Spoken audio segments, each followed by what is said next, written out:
November 16th, 1581. A father is holding his son. His son is dying. The wound on his son's temple, the wound that is killing him, was made by the father's own hand. He did not plan it. He did not want it, and he cannot undo it.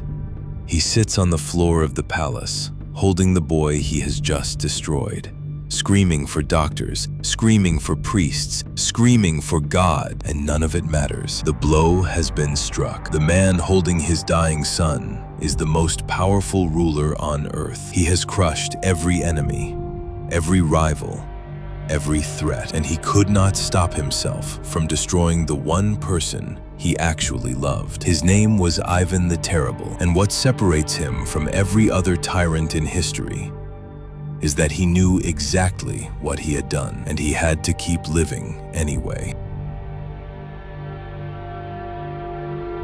To understand what Ivan became, you have to understand what Ivan survived. His father died when he was 3. His mother died when he was 8. Historians believe she was poisoned by the men who were supposed to protect him. Those men, the Boyars, the great noble families of Russia, then took control of the palace, and what followed was not a regency. It was an education in cruelty. Ivan later wrote about these years himself. In a letter, he described how he and his brother received no human care after their parents died. They were cold, they were hungry. The Boyars stormed into their rooms without knocking. They helped themselves to the treasury. They walked past the children as if they did not exist. Think about that. You are the Grand Prince of Moscow. You are the heir to everything, and the men who bow before you in public treat you like furniture in private. The boy who should have been the most protected child in Russia was the most alone. Ivan learned something in those years that he could never unlearn. The world does not protect you just because you are supposed to matter. Power is not given, power is taken, and anyone close enough to touch you is close enough to hurt you. At 13 years old, he had the boyar Andrei Shwisky, the man who had humiliated him more than any other, arrested and thrown to hunting dogs. It was his first act of power, and his first act of power was an act of revenge. That is not a coincidence. That is the pattern. A child who was made to feel powerless becomes a man who will accept no limit on his power. A child who learned that the people around him could not be trusted becomes a ruler who trusts no one. A child whose first emotional lesson was that love makes you vulnerable becomes a man who will spend his entire life trying to protect himself from it. He did not succeed.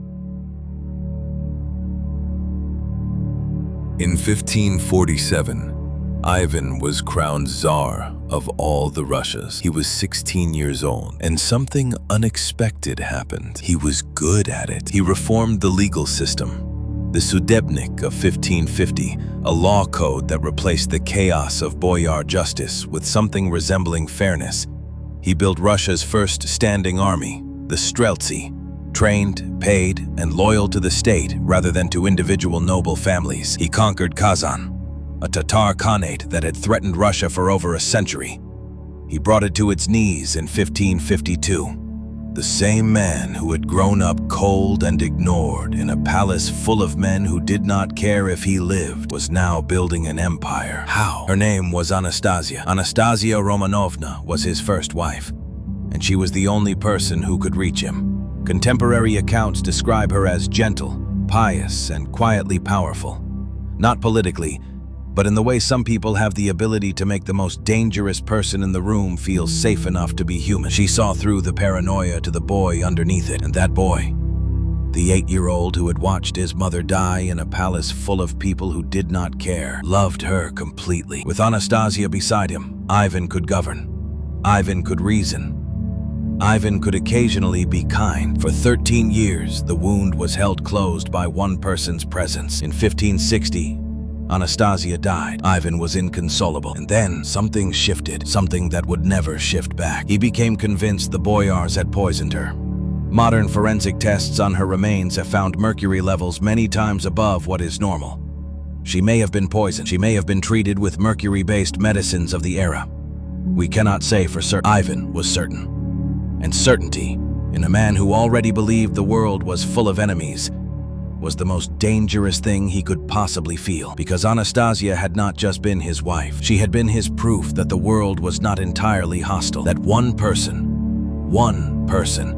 could be trusted completely. When she died, that proof died with her, and everything the Boyars had taught him as a child, that love is a vulnerability, that closeness is a threat, that the only safe thing to do with power is to use it, rushed back in to fill the space she left. He had 13 good years. They cost him everything after.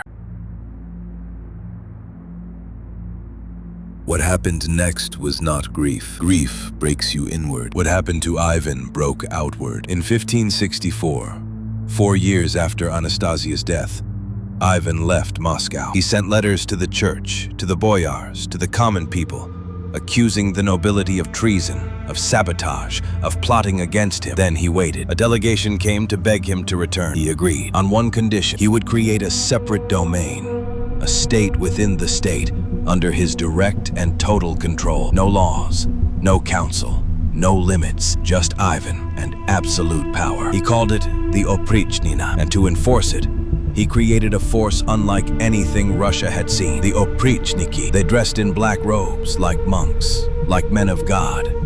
They rode black horses.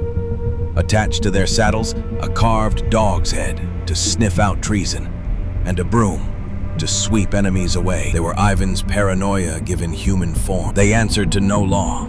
They answered to no court. They answered only to him. Now, here is the psychology of what happened next. Because this is where Ivan's story becomes something more than just the story of a violent ruler. This is where it becomes the story of what paranoia actually is. Paranoia does not stop when the threat is eliminated. It cannot stop because the threat was never real to begin with. It was always inside the man who created it. You can kill every enemy you can see, and when they are gone, the fear does not go with them. It simply finds new faces to put on old enemies. Ivan killed everyone he suspected. Then he suspected more people, and killed them too, and then more. In 1570, he became convinced that the entire city of Novgorod, one of Russia's greatest cities, was plotting to defect to his enemies. There was no credible evidence. He went anyway. For 6 weeks, the Oprichniki worked through the city systematically. Between 2,000 and 15,000 people were killed. Novgorod never recovered. Ivan returned to Moscow, and the paranoia that had just killed an entire city was not satisfied, because it never is. That is what a wound does when it is handed unlimited power. It does not heal, it consumes. By 1581, Ivan was 51 years old. The wars had gone badly. The economy was collapsing. The Oprichnina had depopulated vast regions of his own country. His body was deteriorating. Tremors, difficulty walking, an almost unbearable restlessness, pacing, muttering, unable to sleep. He had married 7 times after Anastasia's death, each marriage shorter than the last. Several wives forced into convents, at least one suspected drowned, one dead within 15 days of the wedding. Every loss confirmed what the Boyars had taught him in that palace as a child. Everyone he touched was taken from him, or would betray him, or was about to. There was one exception. His son, Ivan Ivanovich, the heir, was 27 years old, tall, capable, politically intelligent, described by sources as more stable than his father. In an atmosphere of total paranoia, a capable and popular heir should have been a comfort. Instead, in the mind of a man who had learned as a child that closeness was the most dangerous thing, his son's capability had become a source of fear. What if the people loved the son more than the father? What if even he, the one person Ivan should have trusted, was waiting? We cannot know exactly what Ivan was thinking on November 16th, 1581. What we know is what he did. He entered the private chambers of his son and daughter-in-law. Yelena was pregnant. She was resting, dressed lightly because of the cold. Ivan struck her. His son heard her screams. He ran to the room. He stood before his father and did something almost no one had ever survived doing. He told him the truth. He told his father that he had already forced 2 of his previous wives into convents, that he was now endangering a third, that the unborn child, Ivan's own grandchild, was at risk. For a moment, something that might have been recognition crossed Ivan's face. Then came the rage. He raised his iron-tipped staff. Whether the blow was meant to kill, we cannot say with certainty. The sources disagree. History cannot fully confirm intent. What history can confirm is what the blow did. Ivan Ivanovich fell. He lingered for 4 days. Ivan spent those 4 days doing everything he could to undo what could not be undone. He called doctors. He called priests. He prayed without stopping. He begged God for a different outcome. On November 19th, 1581, his son died, and Ivan, the man who had ordered the deaths of tens of thousands of people without losing a single night of sleep, dropped to the floor and did not get up for a very long time. Here is what the historical record tells us happened after his son died. Ivan screamed. He tore his own hair out. He beat his head against the floor. He cried out, "I have killed my son." He summoned monks and paid for perpetual prayers for his son's soul. He compiled lists, long, exhaustive, obsessive lists of everyone he had ever executed, thousands of names, and he paid for memorial services for every single one of them. He was trying to pray his way out of what he had done. He could not. Now, stop here, because this is the moment that separates Ivan the Terrible from every other figure on this channel. Caracalla killed his brother and felt nothing. He walked out of the room and went to pay his soldiers. Ivan killed his son and felt everything. He stayed on the floor. That difference, that single, devastating difference, is the entire psychological point of this episode. Caracalla was empty. The wound his father gave him, the silence, the indifference, the 4 seconds of being looked through and dismissed had hollowed him out completely. There was nothing left to feel with. Ivan was not empty. Somewhere inside the paranoia, inside the violence, inside the decades of cruelty, there was still a man who was capable of love. He had loved Anastasia. He had loved his son, and that love, the one thing that could have saved him, was the same thing that destroyed him in the end. Because a man who cannot feel cannot be broken. He can be defeated, he can be killed, but he cannot be broken. But a man who can feel, who has spent his entire life trying to protect himself from feeling, when the thing he loves most dies at his own hand, there is nowhere left to hide. No palace, no army, no prayer list long enough. He had spent 50 years building walls against the world, and the thing that finally got through them was himself. Ivan lived for 3 more years after his son's death. Picture what those years looked like. He barely slept. When he did sleep, he woke screaming. He paced the palace corridors at night, alone, holding the staff he could not bring himself to put down and could not bear to look at. He prayed for hours without stopping. Not the prayer of a man who believes God is listening, the prayer of a man who has run out of everything else to do. He added name after name to his lists of the dead, thousands of names. People he had executed, people he had ordered executed, people who had died because of decisions he had made. He paid for their memorial services, one by one, as if money given to monks could balance what had been taken. It could not.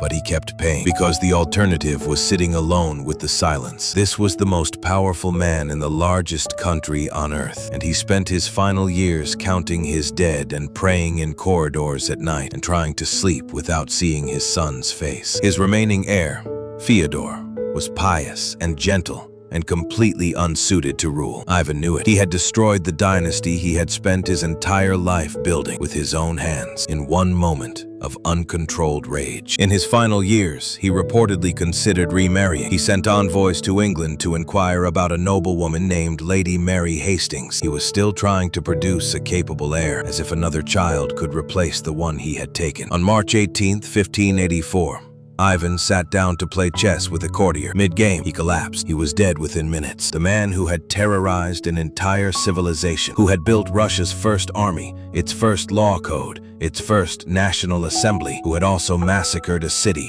created a secret police force, and killed his own son, died at a chessboard, alone with his thoughts and his pieces and the moves he could not take back. His son Fyodor became Tsar. Fyodor ruled for 14 years. He produced no heir. When Fyodor died in 1598, the Rurikid dynasty, the bloodline Ivan had given everything to protect and extend, ended. The dynasty did not fall to an enemy. It did not fall to invasion. It did not fall to war. It fell because Ivan had killed the one son who could have continued it. In a moment of rage that lasted less than a second, the wound he gave himself outlasted him by 17 years. Ivan the Terrible was not born a monster. He was born a boy of 3 who lost his father, a boy of 8 who watched his mother die, probably murdered by the men who were supposed to protect him. He grew up in a palace that was also a trap, surrounded by powerful men who taught him every single day that love is a vulnerability, that closeness is a threat, that the only safe thing to do with power is to use it before someone uses it against you. He learned that lesson. God help him. He learned it completely. And when Anastasia died, the one person who had made him feel safe enough to be human, he had no mechanism left to process the loss. So he did what he had always done. He reached for control. He built a machine of terror